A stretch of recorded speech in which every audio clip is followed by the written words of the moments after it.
Well, good morning and welcome to episode 30 of the Grace Shepherd's Memo. This is Steve Swartz. We've officially been doing the Grace Shepherd's Memo for a month now and have only missed a couple of days, so we're pretty happy with that.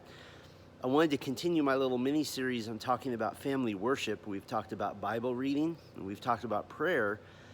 And today I want to talk about the part of family worship that we're probably mostly uncomfortable with, or the most uncomfortable with, and that is singing in our homes.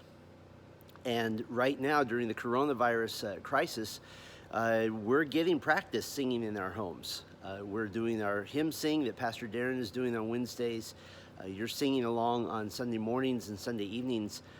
And this is a great time really to talk about this, because if we ask ourselves, why are we generally speaking uncomfortable with singing in our homes?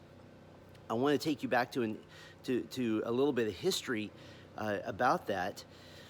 But today, the prevailing view is, well, if you have musicians in your home, then good for you, and that's great, but we're just not very musical. Well, let's do a little history. In the Puritan era, every Christian home was a singing home because they learned to sing. They were taught music, and they learned music on purpose, because music in the Puritan era wasn't seen as something you do as a hobby, like you send your kids to your soccer team, baseball team, and music lessons. Music was seen primarily as a means to praise God, and therefore it was taught to children. And so when music lessons were given, it was primarily a means to be a worshiper. We've lost that now to a certain degree, and now music has become purely a performing art. Fast forward a little bit into the mid and late 20th century, music in the church, something shifted. And what shifted is that music now became, instead of merely a way to express our praise to the Lord, music now became a means to attract the unbeliever, a means to impress the unbeliever with our great music so that they would want to come and worship with us, which is ironic because unbelievers can't, by definition, worship. They cannot worship. You can't worship until you have believed. And so what happened is that now, as music in the church began to become more and more performance-based, and let me stop right there, we're all for quality music in the church. We're not saying we don't want quality, but as music became more and more performance-based, singing became less and less necessary.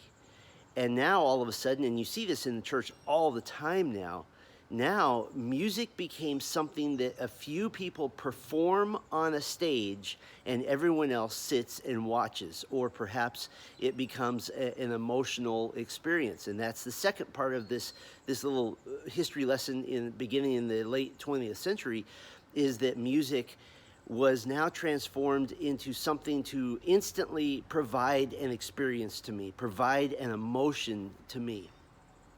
And so if you go to an auditorium filled with 2,000 people and a terrific band up on stage, and you have that emotion, which, by the way, can happen regardless of the type of music you're listening to, and you have that emotion, all of a sudden going home and opening a hymnal and singing with 3 people, it just doesn't do it for you anymore.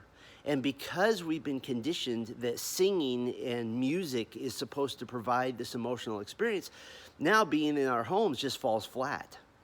And it just feels lame. Along with that, when the churches abandon the hymnals, we abandon the way that we can sing in our home.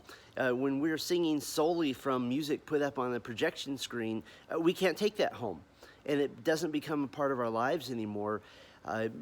I preached a message recently called A Challenge to the Church, Bring Back the Hymnal.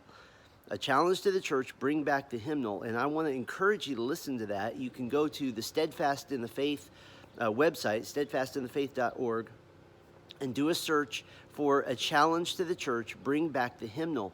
because I think you'll hear some detailed teaching about why hymnals traditionally, since almost the very beginning of church history, have been a help to the family.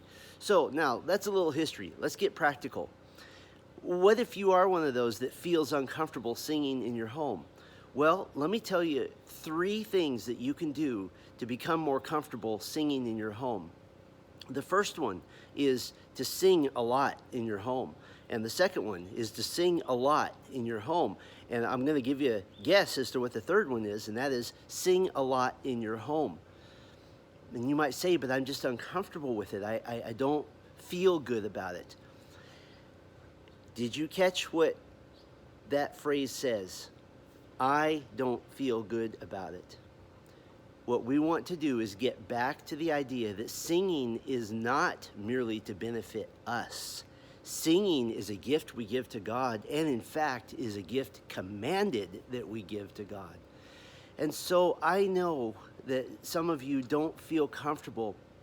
So here's my challenge to you. Not only listen to that message, but get your hymnal and decide, as we're doing in our family right now, decide you are going to, as a family, sing your way through the hymnal.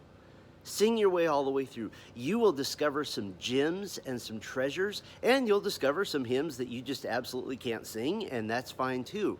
Our family, we're blessed to have a lot of trained musicians in our family. Just the other night, we sang a hymn that we couldn't get through because it was complicated. But sing a lot, and sing a lot. If you will make that part of your family worship, the next generation in your family, to them, that will be normal in the home, and we will have turned the tide once again. Well, Lord bless all of you. Worship Christ in your home, and do so with Bible reading and with prayer and with singing, and we'll finish off next time with one more element of a good family worship time. Lord bless all of you again.